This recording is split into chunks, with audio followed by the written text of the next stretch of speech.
Thank you. Hi everyone, good afternoon. कैसे हैं आप लोग?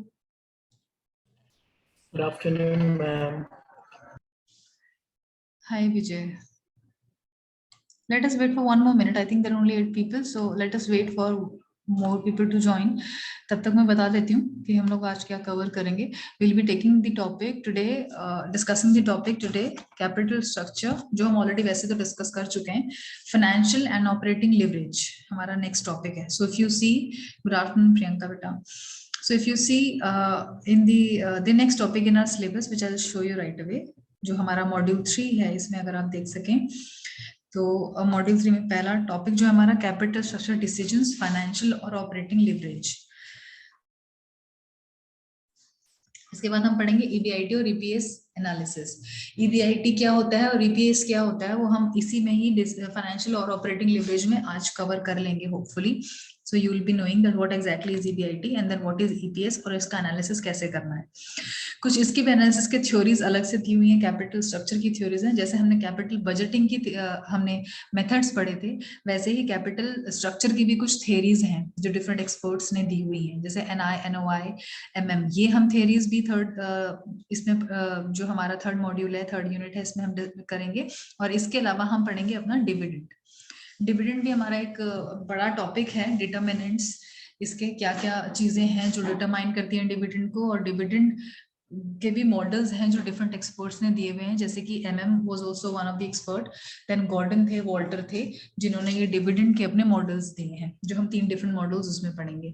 सो स्टार्टिंग मॉड्यूल 3 से अगर हम करते हैं तो कैपिटल स्ट्रक्चर में हमारा फाइनेंशियल और ऑपरेटिंग लिवरेज जो है, ये न्यू टॉपिक है जो हम आज कवर करेंगे. क्लियर है? सो operating and financial leverage, leverage क्या होता है और ऑपरेटिंग और फाइनेंशियल लिवरेजेस क्या होते हैं, वो हम इसमें आज कवर कर रहे हैं. तो to know, because these kind of leverages or these particular both topics are connected to capital structure.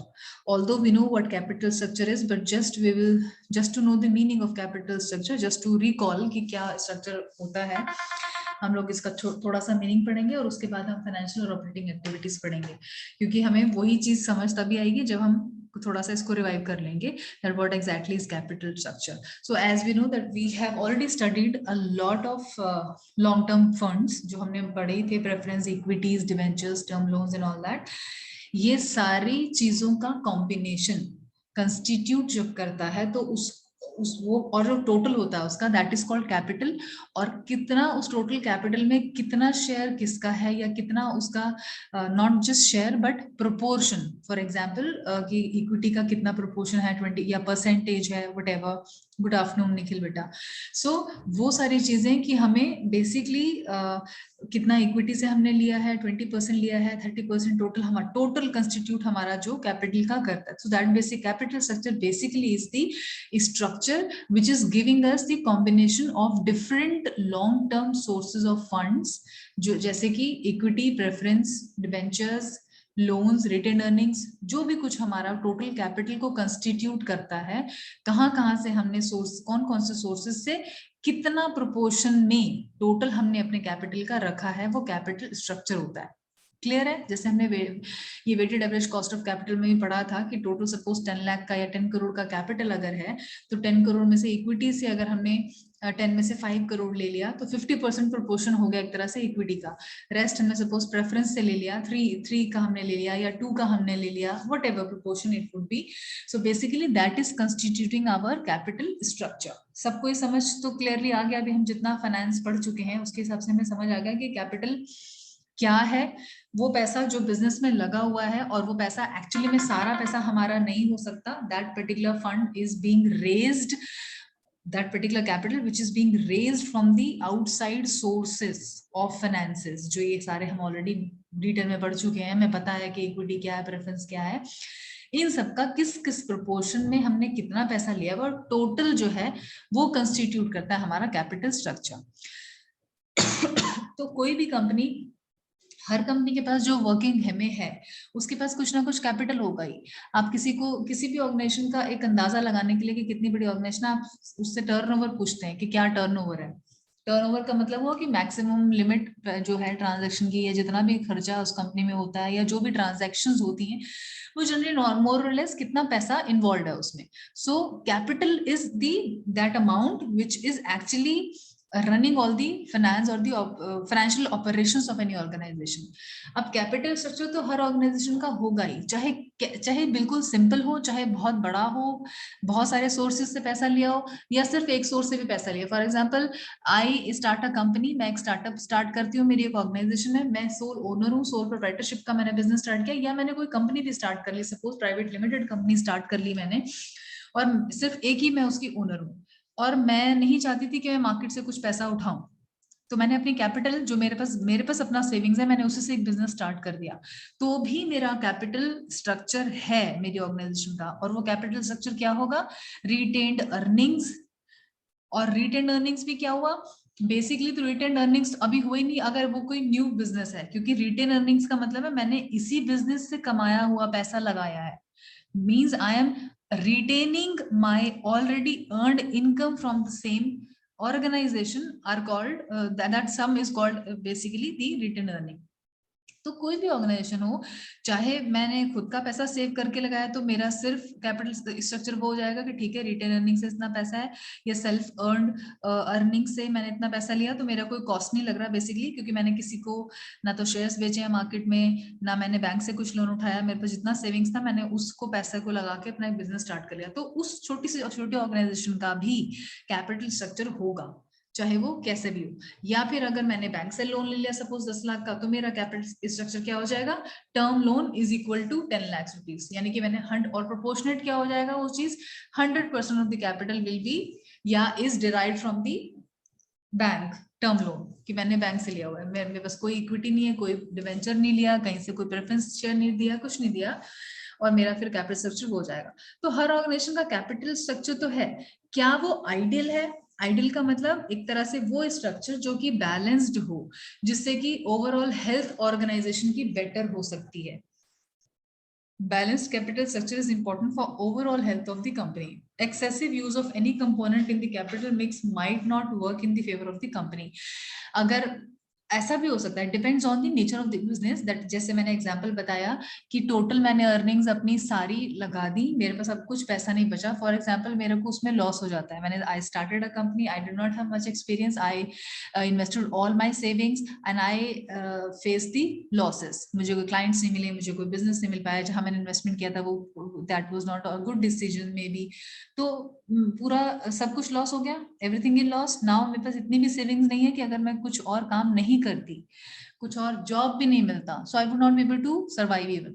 So then क्या वो कैपिटल स्ट्रक्चर मेरा आइडियल कैपिटल स्ट्रक्चर था? नहीं.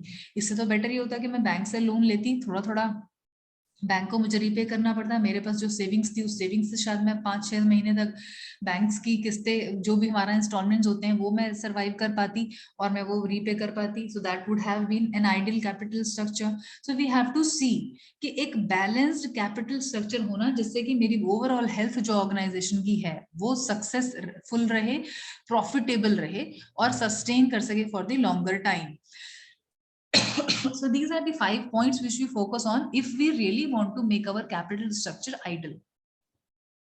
ठीक है क्या कि मेरा पहली चीज तो कॉस्ट ऑफ कैपिटल सबसे कम हो. कॉस्ट ऑफ कैपिटल का मतलब अगर मुझे मार्केट में सपोज मेरे पास long term sources of finances बहुत सारे हैं, बैंक मुझे कह रहा है हम आपको 10% पे लोन दे देंगे, ठीक है, और डिबेंचर्स शेयर होल्डर्स से मैं पैसा ले सकती हूँ, मुझे पता है कि मार्केट में आज डिबेंचर्स का रेट 6% चल रहा है, तो मैं डिबेंचर से पैसा ना उठा के अगर लोन बैंक से लेती हूँ 10% पे, तो वो आइडियल कैपिटल स्ट्रक्चर नहीं हुआ.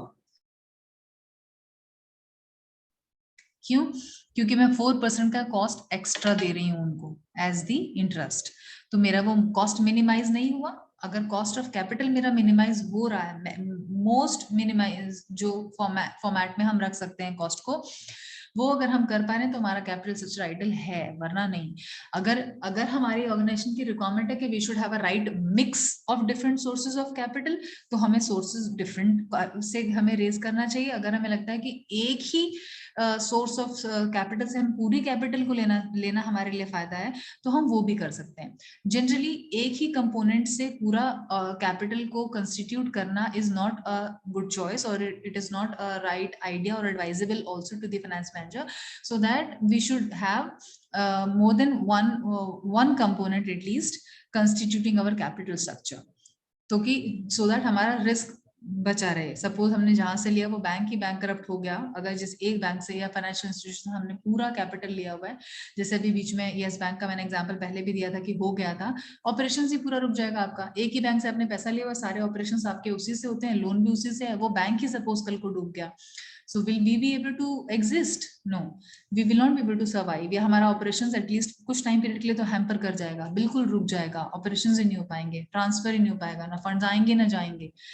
सो एक तो वो भी चीज देखनी, इसलिए हमारे अच्छा होगा कि हम कैपिटल को मिक्स ऑफ सोर्सेज से लें, डिफरेंट मिक्स ऑफ सोर्सेज जो हमारे लिए बेस्ट हो, बेस्ट इन द सेंस कि मिनिमाइज इन द कॉस्ट हो, फ्लेक्सिबल भी हो, हम चेंज करना चाहें तो हम चेंज भी कर सकें। अब हमें लगता है कि प्रेफरेंस को हम इक्विटी बनाना चाहते हैं, इक्विटी बन जाए, इक्विटी को तो आप खत्म कर नहीं सकते, तो इक्विटी को कम से कम रखें अगर हमें लगता है कम से कम रखना है, या अगर हमें लगता है हमें इक्विटी से ज्यादा कैपिटल लेके हमारा फायदा है तो हम वो रखें, whatever it is, whatever is best suiting to our nature of the company is what we call as the ideal structure। ठीक है, कंट्रोल हमारे पास प्रॉपर हो, फ्लेक्सिबिलिटी हमारे पास हो, रिस्क हमारे पास कम हो, कॉस्ट ऑफ कैपिटल भी कम हो, वैल्यू मैक्सिमाइज हो, ये सारी चीजें एक साथ तो नहीं मिल पाती हैं, बट हमें करना चाहिए कि ये सारी चीजें हमें मिलें, और अगर ये सारी चीजें मिल रही हैं तो हमारा कैपिटल स्ट्रक्चर एक आइडियल कैपिटल स्ट्रक्चर है, जो कि हमारा एक बहुत इंपॉर्टेंट जॉब है as an finance manager. Now leverage, because this is the topic which we are connecting. What exactly is leverage? We have to understand. This can be a strategy basically.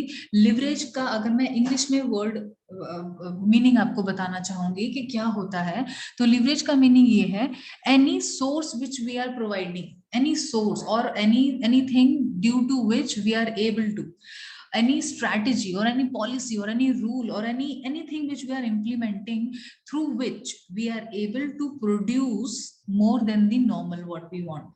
जैसे कि for example if say we suppose in the last year if any organization has attained a profit of say 10%, 10% का profit उसको हुआ on it's capital, जो कि total amount एक imaginary figure आप ले लो कि 1 करोड़ का प्रॉफिट हुआ पिछले साल।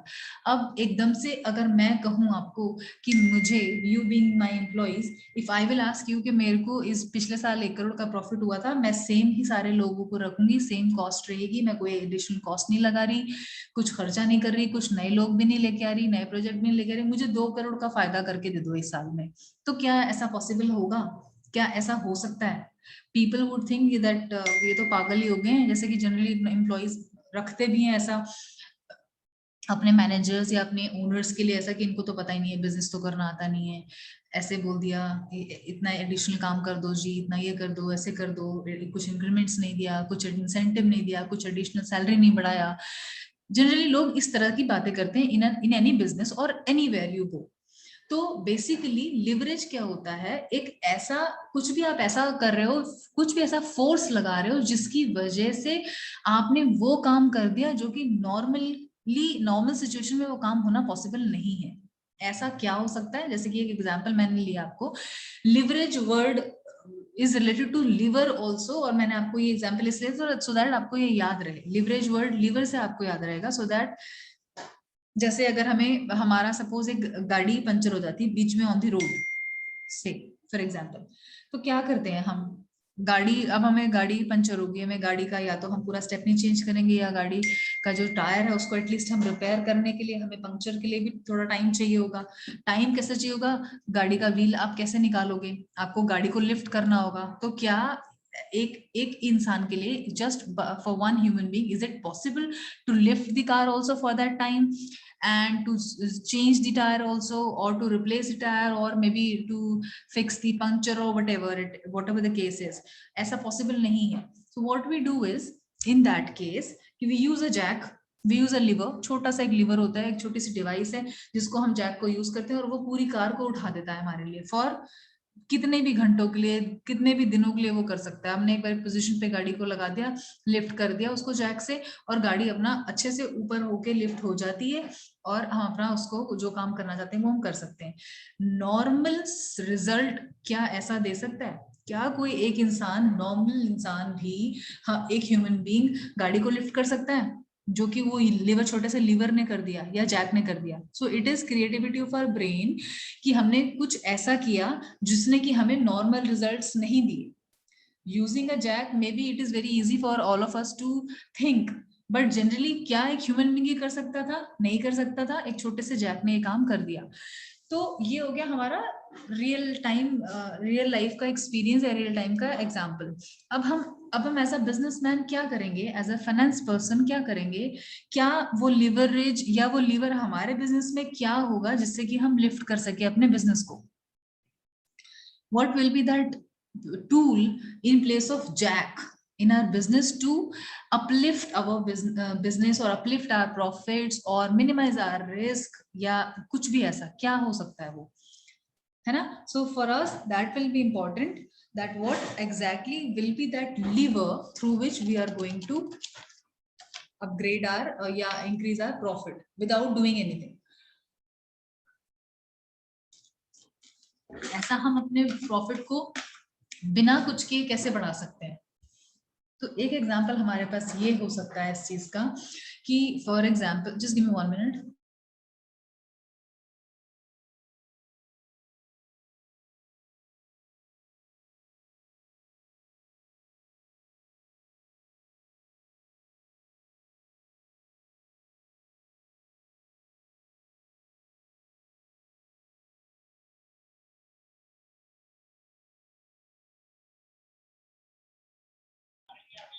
एक सेकंड बेटा, होल्ड करिए, एक second please, I am putting on.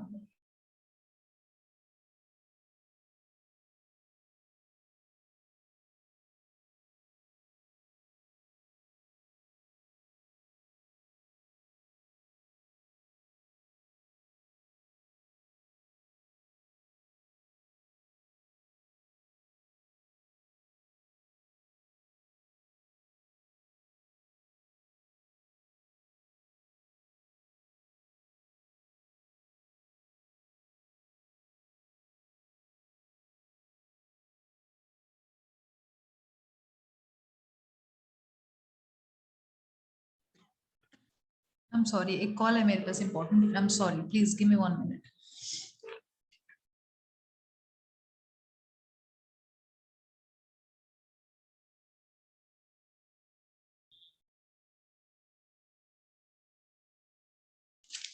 Sorry. तो हम क्या कर सकते हैं, अब एक नॉर्मल रिजल्ट हमारे पास ये आए कि प्रॉफिट हमारा इमीडिएटली इंक्रीज हो जाए। उससे क्या हो सकता है? आपने किसी को कोई एक्स्ट्रा कॉस्ट नहीं बढ़ाना अपना, आपने किसी को कोई एक्स्ट्रा सैलरीज नहीं देनी एम्प्लॉयज को, मोटिवेट क्या करोगे आप कि प्रॉफिट हो जाए? तो एक हमारा पॉइंट ये हो सकता है, हम फाइनेंस में इस चीज को एज अ लिवरेज लेते हैं, समझते हैं कि ये फोर्स है अपना प्रॉफिट बढ़ाने का, कि हम अपनी कॉस्ट कम कर दें।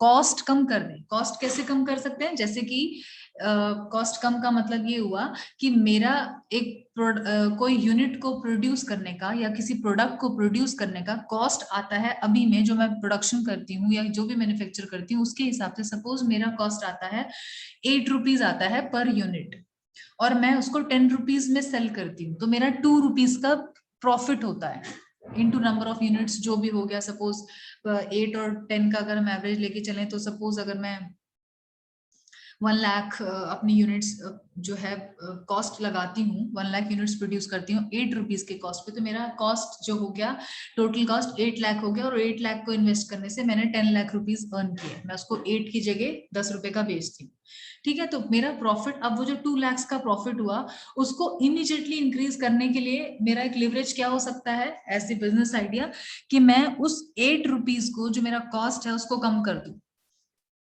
8 की जगह कुछ ऐसा करूं कि मुझे वो मेरा जो कॉस्ट लग रहा है, जो मेरा पैसा खर्च हो रहा है उसको बनाने का, वो 8 की जगह अगर 6 रुपए में बन जाए, 6 रुपए में मुझे वो यूनिट मिल जाए, तो मेरा ऑटोमेटिकली डबल हो जाएगा प्रॉफिट। अभी मैं 8 रुपीज लगा के 10 रुपीज अर्न कर रही थी, अब मैं 6 रुपीज लगा के 4 रुपीज अर्न करूंगी।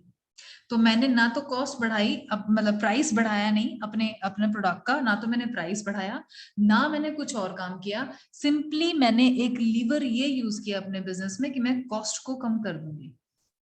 कॉस्ट को कम कैसे कर सकते हैं? क्या कॉस्ट कम हो सकती है? जनरली इन नॉर्मल सिनेरियो क्या कॉस्ट कम हो सकती है? जैसे हम नॉर्मल रिजल्ट्स की बात कर रहे हैं, नॉर्मल सिनेरियो में कॉस्ट कम नहीं हो सकती। क्यों? क्योंकि जिस कॉस्ट पे आप जिस क्वालिटी का रॉ मटेरियल या कुछ भी यूज कर रहे हैं, उससे सस्ते में तो आपको मुश्किल है मिलना। या तो आपको, या तो हम कर पाए उसको, हंट हो सकता है कोई बहुत बड़ा मैन्युफैक्चरर हो उस रॉ मटेरियल का जो हमको सस्ते में दे दे। एक तो वो चीज।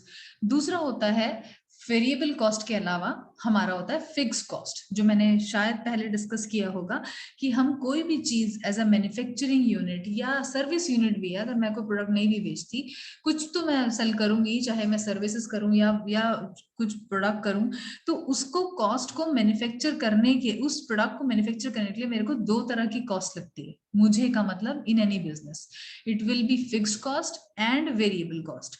जो मैंने बताया था फिक्स्ड कॉस्ट, जैसा का नाम ही उसका फिक्स्ड कॉस्ट है, तो फिक्स्ड कॉस्ट ना नंबर ऑफ यूनिट्स प्रोड्यूस करने से कम या ज्यादा नहीं होती, वो फिक्स रहती है। चाहे मैं 1 यूनिट प्रोड्यूस करूं या 1000 यूनिट प्रोड्यूस करूं या 1,00,000 यूनिट प्रोड्यूस करूं, वो फिक्स कॉस्ट मेरी उतनी रहेगी। तो अच्छा होगा कि मैं उस फिक्स्ड कॉस्ट को, जो मैं अभी कम यूनिट्स प्रोड्यूस करके उस फिक्स कॉस्ट को डिवाइड करती हूँ उन यूनिट्स में, तो मेरा एक्चुअल में कॉस्ट हाई जाता है। अगर मैं उसी सेम फिक्स कॉस्ट में नंबर ऑफ यूनिट्स की प्रोडक्शन बढ़ा दूंगी, तो मेरी फिक्स कॉस्ट ज्यादा यूनिट्स पे डिवाइड हो गई ना, इसका मतलब मेरा कॉस्ट कम पड़ जाएगा। जैसे कि अभी सपोज करिए मेरा फिक्स कॉस्ट 1,000 रुपए होता है, टोटल फिक्स कॉस्ट मेरा 1,000 रुपया है, और कुछ वेरिएबल कॉस्ट भी होगा, सपोज वेरिएबल कॉस्ट भी 1,000 रुपया है, तो 2,000 रुपए में मैं सपोज करिए 1 यूनिट प्रोड्यूस करती हूँ, सिर्फ एक प्रोडक्ट बनाती हूँ, तो एक प्रोडक्ट को बनाने की कॉस्ट मेरी वेरिएबल कॉस्ट आई 1,000 रुपया और फिक्स कॉस्ट भी आई 1,000 रुपया। तो वो कॉस्ट कितनी होगी? 1 यूनिट की 2,000 रुपीज होगी। अब मैं उसको मार्केट में 2,500 का अगर सेल करती हूँ, तो मेरे को 500 का प्रॉफिट हुआ। ठीक है, लेकिन क्योंकि मुझे पता है कि फिक्स्ड कॉस्ट, अब चाहे मैं 1 यूनिट प्रोड्यूस करूं या मैं 1,000 यूनिट प्रोड्यूस करूं, फिक्स्ड कॉस्ट तो मेरी फिक्स्ड ही रहेगी, 1,000 ही रहेगी। तो क्यों ना मैं 1 यूनिट की जगह 1,000 यूनिट प्रोड्यूस करूं। अगर मैं 1,000 यूनिट प्रोड्यूस करती हूँ, तो उसके हिसाब से मेरा वेरिएबल कॉस्ट वाला जो है वो तो बढ़ जाएगा, बट जो ये फिक्स कॉस्ट टोटल 1,000 रुपया एक ही यूनिट पे पड़ गया मुझे, वो अगर मैं 1,000 यूनिट प्रोड्यूस करूंगी तो 1 रुपया रह जाएगा ना, सिर्फ 1 रुपया रह जाएगा। तो यानी कि मेरा जो टोटल कॉस्ट है, नंबर ऑफ यूनिट्स ज्यादा प्रोड्यूस करने से डिवाइड जब यूनिट पर होता है, तो पर यूनिट कॉस्ट कम हो जाता है, पर यूनिट कॉस्ट जो है वो कम हो जाता है। समझ आ रहा है? So leverage is the use of the fixed cost to magnify the potential return to a firm. समझ आ रही है ये चीज कि कोई फिक्स कॉस्ट का मतलब मैंने क्या बोला फिक्स कॉस्ट में? जैसे कि एग्जांपल ले सकते हैं हम, रेंट, हमने एक बिल्डिंग का रेंट देना है, ठीक है। आपके घर, सपोज हमारा एक घर है, हम उसमें रहते हैं, तो या एक बिल्डिंग है, हम उसमें अपना काम करते हैं, ऑफिस है, तो rent of the building will remain same no matter if rent of building will remain same. चाहे तो मेरे पास 100 लोगों का सीटिंग है, 100 लोग आके काम करें या 2 लोग आके काम करें, रेंट वाला तो ये नहीं बोलेगा कि जी आपने इस बारी सिर्फ 100 एम्प्लॉयज को बुलाया था या इस बारी आपने 2 लोगों को बुलाया था, तो हम रेंट कम दे दो, रेंट तो ज्यादा या ज्यादा दे दो, ना तो वो ज्यादा होगा ना वो कम होगा। तो मेरे लिए बेटर है कि मैं उस पर्टिकुलर अमाउंट को बेस्ट यूज करूं। मैं एक की जगह 100 लोगों को बुला के काम कराती हूँ, मेरा काम भी जल्दी होगा और फिक्स कॉस्ट जो मुझे रेंट देना है वो बराबर का ही होगा। तो प्रोडक्शन ज्यादा, मैंने सेम फिक्स कॉस्ट पे प्रोडक्शन ज्यादा कर ली, तो मेरे लिए बेनिफिट हो गया ना। क्लियर है? तो फिक्स कॉस्ट को जितना नंबर ऑफ यूनिट्स हम बढ़ाएंगे, उस, क्योंकि फिक्स कॉस्ट हमारा नहीं चेंज हो रहा ना बढ़ेगा, तो वो डिवाइड हो जाता है ऑटोमेटिकली, हमारा प्रॉफिट इंक्रीज हो जाता है। बेसिकली लिवरेज जो है वो दो तरह से पढ़ेंगे हम, ऑपरेटिंग लिवरेज और फाइनेंशियल लिवरेज। और इन दोनों को अगर हम साथ में कंबाइन कर दें, या इन दोनों से जो हमें एक्टिविटीज से बेनिफिट होगा या प्रॉफिट होगा, उसको हम कंबाइंड लिवरेज बोल देंगे या total leverage. So combined leverage will be the combination of operating and the financial leverage. तो बेसिकली फाइनेंशियल लिवरेज कहाँ पे या कौन सी एक्टिविटी में लगेगा वो अब हम आगे नेक्स्ट पढ़ेंगे। नेक्स्ट स्लाइड जो मैं आपको अभी दिखाने वाली हूँ। ईबीआईटी और ईपीएस मैंने अभी आपको दिखाया था। नेक्स्ट टॉपिक जो है ईबीआईटी होता है हमारा earnings before interest and tax. T for tax, I for interest, so E for earning. So EBIT और ई। तो लिवरेज में पहले हम ये चीजें ध्यान रख लें कि हमें दो types of leverages we have to study, operating and the financial leverages. Operating leverages में कौन सी एक्टिविटीज आती है या क्या काम आता है या क्या कॉस्ट आती है या क्या हम कवर करते हैं, और फाइनेंशियल लिवरेज में हम क्या कवर करते हैं, हमें ये देखना है main. So for example this particular slide,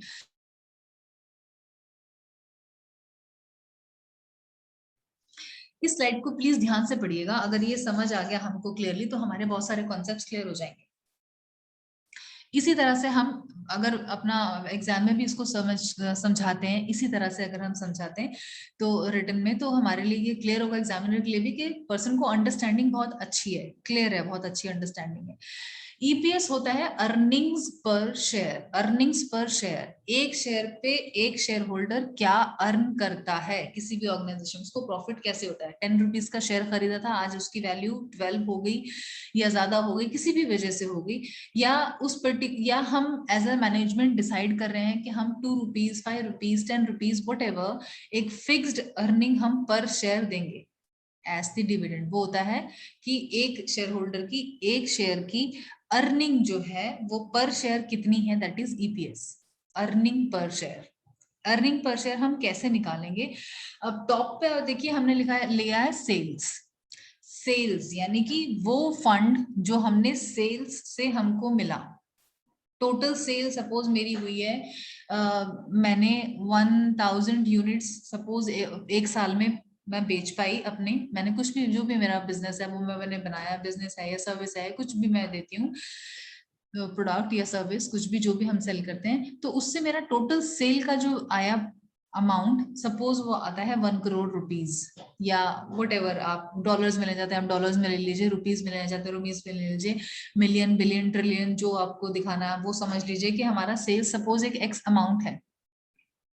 तो जो पैसा टोटल मैंने सेल करके कमाया, टोटल पैसा जो मेरे अकाउंट्स में आया, क्या वो मेरी अर्निंग्स है, क्या वो मेरी रियल अर्निंग्स है।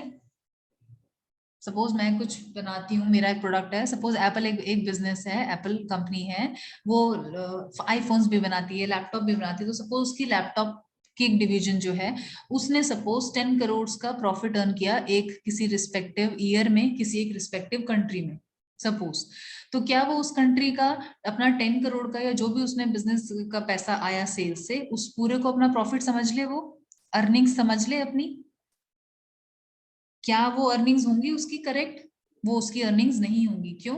क्योंकि तो मैम, सेल, हाँ बेटा बोलो। मैं कह रहा था कि टोटल वो नहीं होगी। हाँ जी, वो इसलिए नहीं होगी, क्यों? क्योंकि वो पैसा जो हमें मिला थ्रू सेल्स, आपने देखा होगा जब हम कोई प्रोडक्ट खरीदते हैं तो हर प्रोडक्ट के ऊपर लिखा होता है टैक्सेस इतना, इंक्लूसिव ऑफ ऑल टैक्सेस होता है ना, इंक्लूसिव ऑफ ऑल टैक्सेस, यानी कि जो भी टैक्स उस प्रोडक्ट पे खरीदने में लगेगा वो सारा इसकी कॉस्ट में जुड़ा हुआ है। जो एमआरपी लिखा होता है, मैक्सिमम रिटेल प्राइस, किसी भी प्रोडक्ट पे उस पे लिखा होता है, तो वो सारा टैक्स भी जुड़ा होता है, यानी कि उस प्राइस पे जिसपे हम कोई प्रोडक्ट खरीद रहे हैं एज द कस्टमर, हमने गवर्नमेंट को टैक्स भी दे दिया। हमने गवर्नमेंट को टैक्स दे दिया का मतलब जिसको हम वो सेल टोटल प्राइस प्रोडक्ट का दे रहे हैं उसकी रिस्पॉन्सिबिलिटी है कि वो टैक्स जमा करा दे, क्योंकि हमने तो पूरा टैक्स दे दिया, उस पर लिखा हुआ है कि इंक्लूसिव ऑफ ऑल टैक्सेस, इसको अब हमें कहीं और टैक्स देने की जरूरत नहीं है। तो उस सेल अमाउंट में तो वो टैक्सेस का अमाउंट भी हुआ जो हमें गवर्नमेंट को देना है। उसके अलावा हमने भी तो कुछ कॉस्ट लगाई है, वेरिएबल कॉस्ट, फिक्स्ड कॉस्ट, जिसके बेस पर हमने एक प्रोडक्ट को प्रोड्यूस किया है, मतलब बेचने लायक बनाया, इंक्लूडिंग उसका चाहे पैकेजिंग कॉस्ट हो, उसका चाहे ट्रांसपोर्टेशन कॉस्ट हो। ट्रांसपोर्टेशन कॉस्ट का मतलब जहां हम प्रोड्यूस करते हैं, मैन्युफैक्चरिंग होती है, वहां से हम किसी आउटलेट पे भी लेकर जाएंगे जहां पर एक्चुअली में वो प्रोडक्ट सेल होगा। कोई फैक्ट्री से तो प्रोडक्ट नहीं खरीदते हैं कस्टमर्स, जहां पे प्रोडक्ट सेल होगा उस आउटलेट का कुछ रेंट होगा, उस आउटलेट का कुछ इलेक्ट्रिसिटी का होगा एक्सपेंसेस, और कुछ एक्सपेंसेस होंगे, रेंट का हो सकता है, वहां पर जो पर्सन सेलर होगा जो जो बताएगा कस्टमर्स को सारे, फिर उसकी सैलरी होगी कुछ। ये कितने सारे एक्सपेंसेस हैं, ये सब कॉस्ट ही तो हैं एक चीज को बेचने के। तो जब हम कोई प्रोडक्ट बेचते हैं तो वो टोटल प्रोडक्ट, सपोज एक लैपटॉप बिका, एप्पल का एक लैपटॉप बिका 1 लाख रुपीज का, तो 1 लाख रुपीज से पूरा प्रॉफिट नहीं हो गया एप्पल को, वो 1 लाख रुपीज का प्रॉफिट नहीं हुआ उस लैपटॉप को बेचने का, क्योंकि उस लैपटॉप को मैन्युफैक्चरिंग कॉस्ट भी आया, सेलिंग कॉस्ट भी आया, ट्रांसपोर्टेशन कॉस्ट भी आया, और भी बहुत सारी चीज, उसके ऊपर कुछ टैक्सेस गवर्नमेंट का भी है जो हमें देना होगा। आउट ऑफ दैट 1 लाख में भी 10% या 18% जो भी जीएसटी गवर्नमेंट का है, ये तो हमारी कंट्री में, हर कंट्री का अलग अलग होगा। तो सारी चीजें जो हमारी इंक्लूडिंग कॉस्ट, सब कुछ वो हमें उस पर्टिकुलर सेल्स में से लेस करना होगा, तब हम अपनी एक्चुअल अर्निंग्स निकाल सकते हैं। तो सिंपली सेल में से हम सबसे पहले जब लेस कर रहे हैं, कॉस्ट की बात कर रहे हैं हम, जब हम कॉस्ट की बात कर रहे हैं तो वो कॉस्टिंग वाली चीजें ऑपरेटिंग लिवरेज में आता है। कॉस्ट की बात कर रहे हैं तो ऑपरेटिंग लिवरेज में आता है। जैसे अब आप ये सामने देखिए, इसमें सेल्स में से हमने पहले तो वेरिएबल कॉस्ट लेस कर दिया। वेरिएबल कॉस्ट जो कि वेरी होता है या चेंज होता है depending upon the number of units produced. ज्यादा यूनिट प्रोड्यूस हो रही है, मेरे ज्यादा वेरिएबल कॉस्ट लगती है, कम यूनिट प्रोड्यूस हो रही है तो मेरा कम वेरिएबल कॉस्ट लग सकता है। ठीक है, उसके बाद सेल्स में से जैसे ही हम लेस कर देंगे अपनी वेरिएबल कॉस्ट, जैसे ही हम सेल्स माइनस वीसी करेंगे तो हमको सीएम मिलता है, विच इज कंट्रीब्यूशन मार्जिन। जो अब हमारे पास अमाउंट रह गया वेरिएबल कॉस्ट को लेस करने के बाद, उसको हम कहते हैं कंट्रीब्यूशन मार्जिन। कंट्रीब्यूशन मार्जिन में से अब हम फिक्स्ड कॉस्ट निकालेंगे, जो मैंने आपको बताया, ऐसी कॉस्ट्स जो बिजनेस की फिक्स ही रहती हैं, चाहे कितनी भी ज्यादा प्रोडक्शन कर लो, चाहे कितनी भी कम प्रोडक्शन कर लो, फिक्स रहती है। उस एक अमाउंट को, फिक्स कॉस्ट जो हमारी है, उसको हम लेस करेंगे।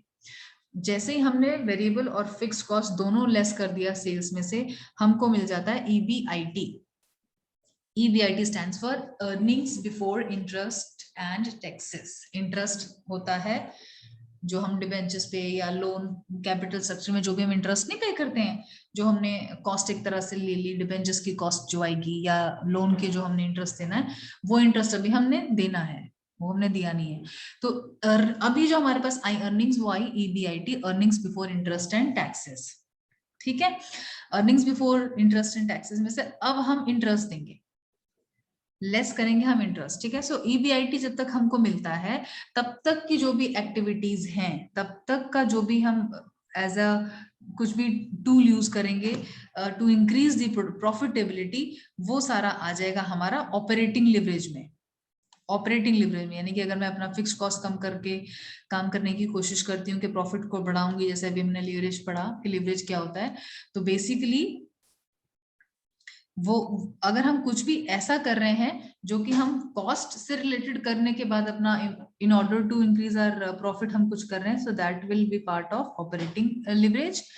अब EBIT के बाद जैसे ही हम अपना इंटरेस्ट देंगे, इंटरेस्ट का करना या टैक्सेस को गवर्नमेंट को देना, ये सारा कुछ, इसके बाद की सारी फाइनेंशियल एक्टिविटी, सारा कुछ भी हम जो भी as in the form of leverage कर रहे हैं या प्रमोट करने के लिए प्रॉफिट को करेंगे, वो फाइनेंशियल लिवरेज में आएगा। So financial leverage will start after EBIT। Sales minus VC minus FC is equal to EBIT। ये चार जो चीजें हैं, यहां तक ऑपरेटिंग लिवरेज। उसके बाद EBIT में से अब हम सबसे पहले, क्योंकि ये जो हमारी अर्निंग्स है बिफोर इंटरेस्ट एंड टैक्सेस है, बिफोर इंटरेस्ट यानी कि अभी हमने ये इंटरेस्ट और टैक्सेस से पहले की अर्निंग्स है। अब हम इसके बाद लेस करेंगे इंटरेस्ट और हम डिस्ट्रीब्यूट कर देंगे इंटरेस्ट, जो हमारा जहां से भी हमने पैसे एज दी कैपिटल लिया हुआ है। ठीक है, उसके बाद अब हमारा जो गवर्नमेंट को ओ करते हैं हम पैसा, वो दे देंगे। फॉर एग्जांपल गवर्नमेंट कहते हैं तुम ये प्रोड्यूस करोगे, तुम मार्केट में बेचोगे ये प्रोडक्ट, तो 10% गवर्नमेंट का है, तो वो हम अकॉर्डिंगली उसका 10% of that we will give to the, या whatever is entitled as taxes to be paid to the government, उस EBIT को इंटरेस्ट के बाद हम टैक्सेस लेस करेंगे। तो EBIT minus interest becomes our earnings before taxes. अब earnings before taxes जैसे नाम से ही पता चल रहा है कि इसमें से सब कुछ लेस हो चुका है, सिर्फ टैक्सेस लेस होने बाकी है। ये अर्निंग्स बिफोर टैक्सेस है, बिफोर, पहले टैक्स लेस करने से पहले की earnings.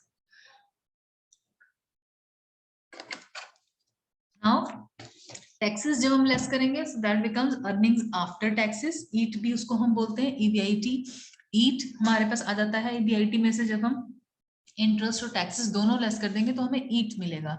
EBIT minus interest minus taxes is equal to EAT। I hope ये क्लियर हो रहा है सबको, बहुत ज्यादा बोरिंग या डिफिकल्ट नहीं होगा। तो अर्निंग्स आफ्टर टैक्सेस जो है ये हमारी एक्चुअल अर्निंग्स हो गई। इसमें से अब ये प्रॉपर अर्निंग्स, हम इसमें सब अपने खर्चे भी निकाल चुके हैं, चाहे कुछ भी हमारा खर्चा जो लग रहा था, हमारी वर्किंग कॉस्ट थी, हमारे एक्सपेंसेस थे, हमारी फिक्स कॉस्ट थी, कुछ भी था, चाहे सैलरीज थी मेरे एम्प्लॉइज की, चाहे चाहे कुछ भी एक्सपेंस था, वो सब हम इसमें से निकाल चुके हैं ऑलरेडी। कॉस्ट निकाल दी पहले तो पूरी अपनी, फिर इंटरेस्ट भी निकाल दिया, फिर हमने टैक्सेस भी दे दिए। अब ईट जो है वो हमारी एक्चुअल अर्निंग्स बच गई हैं। ये वो अर्निंग्स हैं जिनको अब हम शेयर होल्डर्स में डिस्ट्रीब्यूट कर सकते हैं। क्यों? क्योंकि शेयर्स में जो डिविडेंड हमने देना है वो सबसे बाद में देते हैं हम। इसके बाद जो ईट आया है इसमें से हमने प्रेफरेंस शेयर्स को पहले देंगे, फिर जो बच गया वो हमने टोटल हमारे पास जितने भी नंबर ऑफ इक्विटी शेयर्स हैं उसमें हम इक्वली डिवाइड कर देंगे, तो वो हमारा टोटल आती है अर्निंग पर शेयर। कैसे ले सकते हैं हम वो? EAT जो हमारा है अर्निंग्स आफ्टर टैक्सेस को अगर हम अपने नंबर ऑफ शेयर से डिवाइड कर देंगे तो EPS आ जाएगा। कि मेरा सपोज ईट बनता है, सपोज 1 लाख रुपीज मेरा ईट बचता है, सपोज 1 लाख रुपीज का मेरा वो अर्निंग्स हो गई जो मैंने सब कुछ देने के बाद बचा, और मेरे पास शेयर होल्डर्स भी 1 लाख ही हैं, तो मैंने 1 lakh divided by 1 lakh share holders किया, यानी कि 1 रुपी का मैं उनको अर्निंग्स पर शेयर दे रही हूँ या एक ऑर्गेनाइजेशन दे रही है। क्लियर है? So earning per share would be EAT या earnings after taxes divided by the total number of shares I have issued या I have got the money from। Clear है? ये समझ आ गया? ये वाली अगर आपको स्लाइड समझ आ गई तो मोस्ट प्रॉब्ली आपको फाइनेंस का बहुत हद तक सब कुछ समझ आ ही जाएगा कि सेल क्या होता है, वेरिएबल कॉस्ट क्या है, कंट्रीब्यूशन मार्जिन क्या होता है, फिर फिक्स्ड कॉस्ट को हम कब लेस करेंगे, EBIT क्या होता है। EBIT और EPS को एनालिसिस करना अब हमारा नेक्स्ट टॉपिक होगा इसके बाद। अभी तो ये टॉपिक लिवरेज का बहुत लंबा चलेगा, ऑपरेटिंग लिवरेज में क्या क्या आता है, फाइनेंशियल लिवरेज में फर्दर फिर क्या क्या आता है। ये इस पूरे टॉपिक का क्रक्स ये पर्टिकुलर स्लाइड है, जिसमें कि आपको अगर ये समझ आया तो आपको आगे की चीजें इजीली समझ आएंगी क्योंकि इसी पर डिपेंडेंट होंगी। ठीक है? अब लिवरेज जो ये दो टाइप्स हमने पढ़ने हैं, ऑपरेटिंग लिवरेज और फाइनेंशियल लिवरेज, इनको थोड़ा सा डिटेल में हम पढ़ेंगे। Leverage which is associated with the investment वो ऑपरेटिंग है, और leverage which is associated with the finance is the financial leverage. ठीक है? 1 ही मिनट बचा है क्लास ओवर होने में। किसी को यहाँ तक कुछ क्वेश्चन है? किसी को इस पर्टिकुलर साइड से जो हमने सेल्स से लेकर EPS तक का पढ़ा है पूरा, यहाँ पर किसी को कुछ question? No ma'am. No ma'am. ठीक है बेटा, तो इसको आगे से डिटेल में हम लोग फिर नेक्स्ट क्लास में कवर करते हैं। आई होप हम लोग कल भी क्लास ले पाएंगे, तो आगे से फिर हम ये दोनों चीजें लिवरेजेस जो हैं दोनों ये हम डिटेल में पढ़ लेंगे और कवर कर लेते हैं, और उसके बाद फिर हम एनालिसिस भी नेक्स्ट जो हमारा टॉपिक होगा वो हम एनालिसिस पढ़ेंगे। ठीक है? बेसिकली हमारे सिलेबस में है degree of this, I guess degree तो नहीं है but we have to study degree भी, इसका पार्ट ही है फाइनेंशियल ऑपरेटिंग लिवरेज का। So degree, how to calculate the degree and what is financial and operating leverage will discuss in detail further, 1 by 1 हम लोग करेंगे। DOL and all these both leverages we will discuss in person. ठीक है? फिर कुछ questions अगर रहेंगे भी किसी को या कुछ होगा तो आप मुझसे नेक्स्ट क्लास में भी पूछ सकते हैं। For now this is it for today's class. Thank you so much for your time, everyone. Thank you. Take care. Bye-bye.